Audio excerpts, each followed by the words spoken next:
All right, let's jump straight into this explainer. Today, we're zeroing in on a really fascinating concept: how we can actually shift from just automatic reactivity to intentional reality design. We're going to unpack the profound mechanics of what's known as the seventh key. So if you've ever felt like you're just, going through the motions or constantly reacting to the world around you instead of shaping it, this is going to be an incredibly eye-opening journey for sure. We're pulling our insights today from a text called 013, the Phoenix Order of Nine Ether. And what's really wild about our source material here is how it blends esoteric spirituality with strict cybernetic and systems theory right from the jump. It doesn't treat human consciousness as some vague, abstract mystery. Not at all. Instead, it treats it as a highly ordered, self-correcting cybernetic protocol. It's literally a mechanical blueprint for internal transformation. So, here's our roadmap for today. We'll start with Part 1, the sleeping self.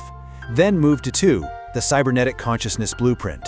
After that, 3, seating the crown of self. 4, governing the inner trinity. And finally, 5, the mechanics of choice. All right, diving into Section 1, the sleeping self, escaping the autopilot loop. The text presents a really stark contrast here. Think of the sleeping self kind of like a smartphone stuck on its default factory settings. You're just on autopilot, reacting blindly to every single notification or event that pops up. The author actually notes that for a huge portion of his life, he moved through the world exactly like this, constantly repeating the exact same emotional mistakes. You're locked in this simple, frustrating loop. An event happens, and you blindly react. The awake self, on the other hand, steps in as the programmer. By becoming a conscious observer, you introduce this incredibly powerful pause, transforming a blind reaction into an intentional choice. Moving right along to Section 2, the cybernetic consciousness blueprint, programming the vessel. Now, the 013 Phoenix system relies on some absolutely fascinating language. It functions as a, quote, self-correcting cybernetic protocol. The doctrine lays out that keys 1 through 6 are basically your foundational hardware centers. So you've got earth for physical structure, water for emotional memory, fire for willpower, air for perspective and balance, voice for expression, and vision for foresight. These 6 keys physically and energetically build your vessel. And what's super important here is the text explicitly states that the physical body shouldn't be viewed as an obstacle, but rather as the prime vessel. It's a sacred tool, literally designed to translate your internal imagination into tangible physical action. But here's the thing. Once the vessel is built and stabilized by those first 6 keys, you need an operator, right? A ship needs a captain. And that brings us to the majestic Key 7 master progression. This is the central axis of the entire system. Which perfectly tees up Section 3, seating the crown of self, taking the throne. Okay, so if keys 1 through 6 build the vessel, Key 7 seats the one who sits within it, on the throne. Now the text makes a really vital distinction here. This throne represents spiritual authority over your own consciousness, absolutely not domination over others. True leadership, according to the 013 system, starts with the mastery of yourself. This is the exact moment where you stop simply existing and start fully understanding how you exist. Let's look at the actual mechanical specs of Key 7. It vibrates at the musical key of A, its color is lavender, which represents awakened awareness, and biologically it maps right to the pineal center. But the absolute most vital takeaway here? Its core statement is, I am. Before you can become anything else, you first have to recognize that you are. Key 7 is the literal foundation of all identity. It's the center of choice and alignment, the place where the self finally wakes up and becomes conscious of itself as the eternal observer. Next up, Section 4, governing the inner trinity, the hardware centers. So how do you actually govern this system? Well, you use the inner trinity. First, you have the spirit, which is your active willpower and logic. It's the part that asks, how does this work? Then you have the soul, which is your emotional archive and memory, and it asks, what does this mean to me?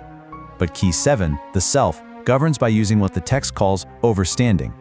Overstanding is this incredible ability to hold both the spirit's cold logic and the soul's deep emotion in a single, perfectly balanced gaze. This allows you to ask the ultimate objective question, what is this really? It's a profound state of divine union and third sight. The text provides some amazing clarity on this point. It says, the self is not the soul. The self is not the spirit. The self is not the mind. The self is not the body. The self is the one who has a soul, has a spirit, uses a mind, inhabits a body. I mean, wow. The observer, your true self, seated at Key 7, remains entirely distinct from the changing experiences, thoughts, and emotions that it processes. You aren't your feelings, You aren't your thoughts. You are the eternal spark that witnesses those things. And Key 7 positions you perfectly in what's known as the middle world. It's the exact intersection where you stop being pushed around by your soul's emotional memories or pulled forward by your spirit's kinetic drive. Seated securely on the throne amidst the ice of memory and the fire of will, you finally take command. You become the one who actually chooses. Which brings us to our final section, number 5, the mechanics of choice, the cybernetic protocol in action.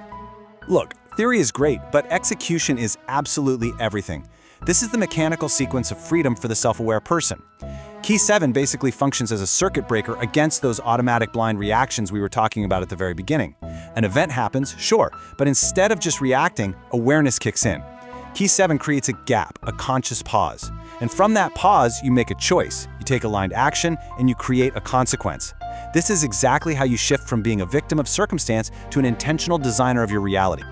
Honestly, the most powerful takeaway from the entire 013 system is captured in this single line. Between an event and your reaction lies your true freedom. That exact pause, that fleeting moment of silence before you speak or act in anger or fear or habit, that is the throne of Key 7 finally being utilized. That right there is choice as a spiritual act. To wrap up our explainer today, I want to leave you with this really provocative daily audit pulled directly from the text. It challenges you to examine exactly who is operating your programmable circuit right now. When you face your next challenge today, just ask yourself, who is sitting on the throne? Is it your defensive ego, just reacting and seeking comfort? Or is it your awake, observing self, utilizing the 7th key to seek true growth? The choice, as the system shows us, is entirely yours.